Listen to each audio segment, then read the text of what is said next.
everyone, my name's Emily. I am a marketing manager at Anthropologie, and today we're going to go over a few gardening tips and tricks. What I love most about gardening is that it brings me such a sense of calm. I mean, just listen. We're going to work with just this small bed here and plant a few things that will keep us fed all summer long. Before you get started, you're going to want to make sure you have the appropriate tools. Some of the tools that I find most helpful include the spade, which will help you get your starters in the ground, the hand cultivator, which will help you break up the soil, and a hand hoe as you get farther along and you need to weed between the rows. Glove to protect your hands, and the manicure that's been chipping for 4 weeks. Now let's get planting.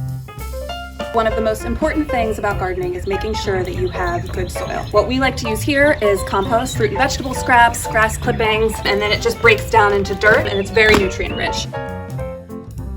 You don't need to have a big space, you just need to utilize it really well. Some of my favorite plants you work with in a small space include lettuces, arugula is a really great one, got some pepper plants, tomatoes, radishes. Then you want to think about how you're going to put the plants together. So what I'd like to do today is plant this tomato plant right here in the corner, and then I'm going to plant some lettuces in its shade. So as it grows and the summer heats up, the lettuce is going to be able to keep growing because it's not going to overheat. Next to it, I'm going to put some radish and arugula seeds in the ground. We're going to be doing something called succession planting today. You put several seeds in the ground and then you wait a few weeks and you put more seeds in the ground. That allows you to have a continued harvest all season long. Don't forget to mark your spot before you go on.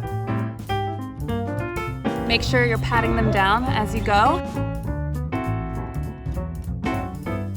Don't be afraid to thoroughly water it. If you did end up using a container, just remember that the smaller the container, the more frequently you're going to have to water it. The only thing left to do is wait for everything to grow and have a delicious salad. Thanks for joining, everyone. Happy gardening.